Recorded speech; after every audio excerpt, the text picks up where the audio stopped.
I stare at David's empty closet, my hands shaking as I touch the bare hangers. Maya, we need to talk about this credit card bill, David had said 3 days ago, waving the statement in the air. You're the one who bought those expensive tools again. I'd shot back, feeling the familiar heat rising in my chest. I use those for work. You know that. Work? You mean your little hobby projects that never make us any money? His jaw had tightened. At least I'm trying to build something instead of just complaining all the time. You're impossible to please. That's when I snapped. The words came out like venom, at least my ex was bigger where it mattered. The silence that followed felt like the world had stopped spinning.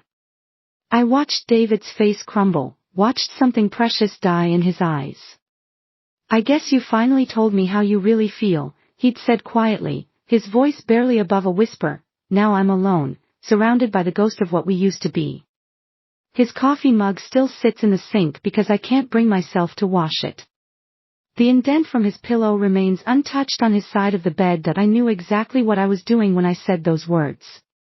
I knew about his insecurities, about how his ex-girlfriend Rebecca had made him feel inadequate.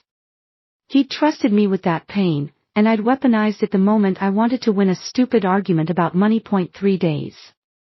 It's been 3 days since he looked at me like I was a stranger, since he quietly gathered his toothbrush and walked out the door without slamming it. How did I become the kind of person who destroys the man I love just to prove a point? I thought he'd come back.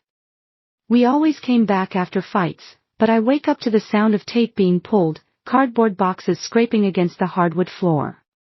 David moves methodically through our bedroom, folding his favorite sweater, the one I gave him last Christmas. David, please, can we talk about this? I follow him around like a lost puppy that he doesn't look at me. I've been thinking all night, Maya. So have I. I didn't mean, you knew exactly what you were doing. His voice is calm, which somehow makes it worse. I told you about Rebecca on our 3rd date. I told you how she made me feel, how it took me years to feel confident again. I was angry. People say stupid things when you knew about my past. You knew how she used to compare me to other men, make me feel like I wasn't enough. And you used it against me anyway. I try to grab his hands, but he steps away. David, I love you. You know I love you. Love doesn't do what you did, Maya. Love doesn't take someone's deepest insecurity and turn it into a weapon. The doorbell rings. Marcus, David's best friend, stands there with a moving truck. She's all yours, man, Marcus mutters, shooting me a look that could freeze hell over. That I want to explain to Marcus that it was just one fight, that I made one mistake, but David's already carrying boxes past me like I don't exist. My phone buzzes. Jennifer, David's sister, I can't believe you said that to him. David's the sweetest guy in the world. How does she already know? How does Marcus know? Did you tell everyone? I asked David as he wraps his woodworking tools in newspaper. I told Marcus because I needed help moving. He asked why. So now everyone thinks what's true, Maya.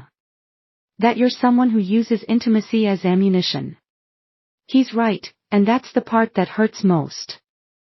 My best friend Sarah sits across from me holding a glass of wine she hasn't touched.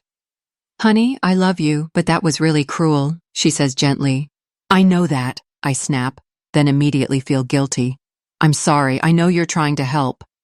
David's confidence was already fragile because of Rebecca, you knew that. Rebecca, the woman who'd spent 2 years systematically destroying David's self-worth before I met him. He'd told me everything, how she'd criticize his body, compare him to other men, make him feel inadequate in every way that mattered. It took you months to help him feel secure again, Sarah continues, and you undid all that healing with one sentence. My phone rings. Mom's ringtone. Maya, sweetie, pride goeth before a fall. Her disappointed voice cuts through me. That boy loved you more than his own life, and you threw it away for what? To win an argument about money? Mom, you don't understand. I understand perfectly. Jennifer called me crying. She said David's been sleeping on Marcus's couch, barely eating. After Mom hangs up, Linda from work stops by with casserole. I brought dinner, she says, but her eyes avoid mine. Are you okay? I'm fine. It's just that Tom mentioned seeing David at the gym and he seemed pretty torn up. Tom, David's workout buddy, another person who knows my business. What else did Tom say? Linda shifts uncomfortably. Nothing, really. Just that David's not himself. Even Mrs. Chen from next door gives me a different look now, like she knows exactly what kind of person I've revealed myself to be. I saw David yesterday, Mrs. Chen says when I check the mail. He came for his tools from the garage, very polite boy, very sad. I want to scream that it was one mistake, one moment of anger, but the words die in my throat. Alex, David's cousin, crosses the street when he sees me coming. Ex who used to invite us to family barbecues, who treated me like a sister. I've become a cautionary tale in less than a week. The wife who destroyed her marriage with her own mouth. The woman who took a good man's love and twisted it into a weapon. Sarah squeezes my hand. You can fix this, Maya. But first, you have to figure out why you wanted to hurt him that badly. I see them at our coffee shop, except it's not ours anymore. David sits across from a woman I don't recognize and they're both laughing at something on her phone. She's pretty in an effortless way, with kind eyes and a genuine smile. I hide behind a display of mugs, watching him be happy without me. Maya? Miguel, the barista, approaches carefully. You okay? Fine, I lie, my voice barely steady.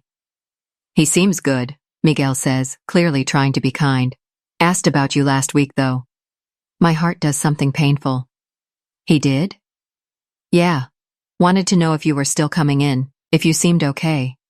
That small mercy feels both comforting and devastating. I finally see Dr. Peterson, the therapist Sarah insisted I call. You could have said anything in that moment, Dr. Peterson observes during our first session. Why did you choose the one thing you knew would hurt him most? I don't know. I think you do know. What were you feeling right before you said it? Small. He made me feel small when he criticized my spending. So you wanted to make him feel smaller? The truth hits like a slap. Yes. Tell me about other times you felt that way. I think about arguments with my sister as kids, fights with college boyfriends, even disagreements with coworkers. There's a pattern I've never wanted to see. I've always been good with words, I admit. Good at finding the exact thing that hurts most. Why do you think that is? I checked David's social media that night. New photos everywhere, woodworking projects, hiking trips with friends, even a picture of him playing guitar at an open mic night. Things he'd stopped doing when we were together. The realization hits me like a freight train. Had I been suffocating him slowly, making my final attack just the last straw instead of an isolated incident? Had my constant need for attention and validation been draining him for years? The woman in the coffee shop looked at him like he was fascinating. When's the last time I looked at David that way? Maya, right? Rebecca's voice is surprisingly warm. I heard about you and David. I brace for gloating, but she gestures toward the cafe seating area. I think we need to talk, she says. 20 minutes later, my entire world has tilted sideways. David and I were wrong for each other, Rebecca explains, stirring her latte. But I never said those things he told you about. What do you mean? I never criticized his body or compared him to other men. We had intimacy issues, sure, but that's not who I am. My mouth goes dry. But he said what he needed to say to make sense of why we didn't work. Rebecca's voice is gentle but firm. David has always been insecure about that stuff, even before me. His brother Jake used to tease him mercilessly growing up. Jake? But David said Jake was supportive. Jake was a typical older brother, probably didn't mean harm, but the damage was done. I tried to help David work through it, but he projected his insecurities onto me instead. The implications crash over me. So you never actually... Never. I spent 2 years trying to build him up, not tear him down. But David needed a villain in his story, someone to blame for his issues instead of facing them. I stare at my untouched coffee. He lied to me. Not lied exactly, more like rewrote history to protect his ego. When our relationship ended, it was easier to paint me as the bad guy than admit we just weren't compatible. But why tell me all this now? Rebecca leans forward. Because I heard what happened and I recognize the pattern. David finds women who want to save him, then creates situations where they either enable his insecurities or eventually lash out. Are you saying this is his fault? No, Maya, what you said was cruel regardless of the context, but David has a way of making people responsible for his emotional well-being. It's exhausting. I drive home in a daze. My phone buzzes with a text from Dr. Peterson's office, reminding me about tomorrow's session. If David manipulated the truth about Rebecca, what else had he twisted? Had our entire relationship been built on lies and mutual delusion? Maybe we were both too broken to love each other properly, but that doesn't excuse what I did. Let's talk about your sexual relationship with David, Dr. Peterson says during our next session. I squirm in my chair. What about it? You mentioned feeling like a performer. Explain that. The memories flood back. David constantly fishing for compliments, sulking when I wasn't enthusiastic enough, making our entire intimate life about his validation rather than our connection. He needed me to tell him he was amazing, every single time. How did that make you feel? Exhausted. Like I was responsible for his self-worth. And when you finally refused to play that role? I chose the nuclear option instead of having an honest conversation. Dr. Peterson nods. Hurt people, hurt people. You were both operating from your wounds instead of your wisdom. I start journaling that night, trying to trace the patterns that led to our destruction. David's need for constant reassurance, my growing resentment at being his emotional support system, the way he'd made me feel like his therapist instead of his partner. Sarah visits again, and this time I tell her everything Rebecca shared. I wondered about some of his stories, Sarah admits reluctantly. They seemed a little too convenient, you know, like he was always the innocent victim. What do you mean? Remember when he got passed over for that promotion? He said his boss had it out for him, but when I met the guy at your Christmas party, he seemed genuinely fond of David. I think about other stories David had told, always painting himself as the wronged party, never acknowledging his role in conflicts. Maybe I was never the right person to love him, I say out loud. Or maybe he was never ready to be loved by anyone. Through mutual friends, I learned the woman from the coffee shop is named Emma. She's a therapist. Makes sense, Sarah observes. He needs someone who can help him work through his issues, instead of just enabling them. The thought is both liberating and devastating. Maybe our marriage ending was inevitable. Maybe we brought out each other's worst qualities, his neediness triggering my cruelty, my resentment feeding his insecurities. I feel relief, I tell Dr. Peterson the next week, and that makes me feel guilty. Relief about what? That I don't have to be responsible for his feelings anymore, that I don't have to pretend our problems were all my fault. What if they weren't all your fault? But what I said was unforgivable. Unforgivable and understandable can both be true, Maya. The question is, what are you going to do with this understanding? You say you felt trapped by David's need for validation, Dr. Peterson observes, but what were you getting from playing that role? The question hits like ice water. What do you mean? Why did you stay in that dynamic for 5 years? What was the payoff for you? I want to argue, but the truth surfaces anyway. I got to feel superior, like I was the stable one. And when that dynamic shifted during your fight about money, I used the cruelest weapon I had to restore my position. The realization makes me sick. I wasn't just David's victim, I was his co-conspirator in creating something toxic. My sister calls from Seattle, having finally heard the whole story through family whispers. Maya, you've always had a sharp tongue when you're cornered, she says bluntly. Remember how you used to say awful things to me when we were kids? That's different. Is it? This isn't new behavior, it's just the first time it had real consequences. Her words sting because they're true. I've spent years thinking I was patient and long-suffering, but really, I was just better at hiding my cruelty until it mattered most. I start volunteering at a women's shelter, listening to stories of genuine abuse that put my marriage problems in perspective. These women survived real monsters, men who used fists instead of words, who threatened lives instead of egos. My husband used to tell me I was worthless, one woman shares during group therapy, every day for 10 years. I think about David, who never once called me names, who brought me coffee in bed every morning, who genuinely tried to make me happy even when I made it impossible. The difference between being hurt and being harmful becomes crystal clear. I'm not trying to win David back anymore, I tell Dr. Peterson. That ship has sailed. What are you trying to do?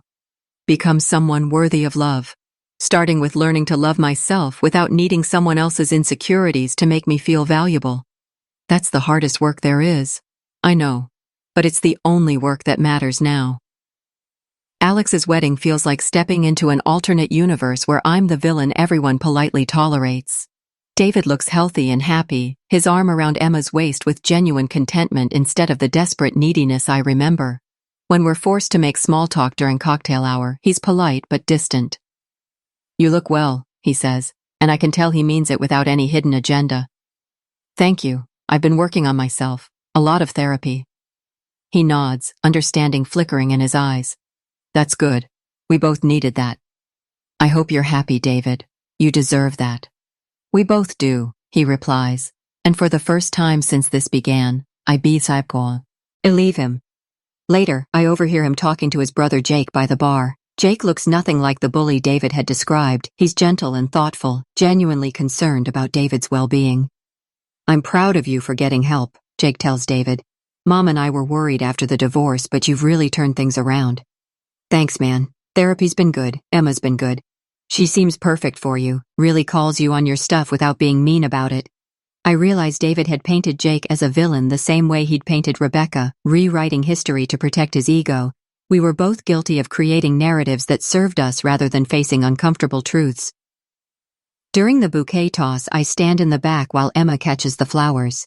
She looks embarrassed but pleased, and David's face lights up in a way I haven't seen in years. How did it feel to see them together? Dr. Peterson asks the following week. Peaceful, I answer, surprised by my own honesty. Like seeing him with someone who can love him without trying to fix him. And how does that make you feel about your marriage? Like maybe it ending was the best thing for both of us. We brought out each other's worst qualities. That night, I write in my journal about forgiveness. Not the kind that erases consequences, but the kind that releases you from carrying someone else's pain as your own. I forgive David for his manipulations, and I forgive myself for my cruelty. Not because either of us deserved it, but because holding on to that poison was keeping me from becoming who I'm meant to be. Michael and I are having our first real fight, and I can feel the old patterns trying to surface. You always do this, he says, frustrated. You shut down whenever we try to discuss money. The urge to lash out rises in my throat, to find his weak spot and press until he backs down. Instead, I take a breath. You're right. I am shutting down. Can we take a break and come back to this in 20 minutes? His expression softens. Yeah, that sounds good. We met in group therapy 6 months ago, both of us divorced and committed to not repeating our past mistakes. When we disagree, and we do, because healthy couples disagree, we've learned to fight fair. I appreciate how you handle conflict, he tells me after we successfully navigate our disagreement about holiday spending. You don't try to win anymore, you try to understand. The compliment means everything because it reflects real change, not just good intentions. You've done something remarkable, Dr. Peterson tells me during one of our monthly sessions. You've taken responsibility for your actions without drowning in shame, and you've changed your behavior without losing your authentic self. My relationship with my family has improved too. My sister and I have honest conversations now about our childhood patterns. We learned to use words as weapons when we felt powerless, she observes during her visit. Mom did it too. I did, Mom admits when we're all together for Christmas. I modeled some unhealthy communication styles that you both inherited. I'm proud of the work you're doing to break that cycle. Through mutual friends, I hear David and Emma are engaged, planning a small ceremony focused on their commitment rather than spectacle. I feel genuinely happy for them, which surprises everyone who knew how devastated I was by our divorce. You seem different, Sarah observes over dinner. Lighter CEO. How? I feel different, like I'm not carrying around all that anger anymore. Anger at David? Anger at myself mostly, for the person I was in that marriage. The truth is, our marriage ending was the best thing that could have happened to both of us. We were trapped in roles that served neither of us well. Him as the wounded victim, me as the reluctant savior. Sometimes love means letting go, even when it feels like dying. Sometimes the most loving thing you can do is stop trying to make a broken dynamic work and start building something better. I think I'm ready, I tell Michael one evening as we cook dinner together. Ready for what?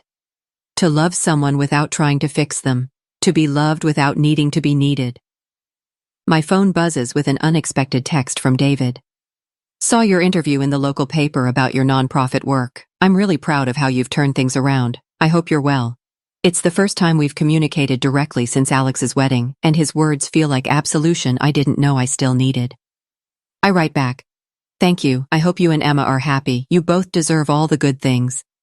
I mean every word.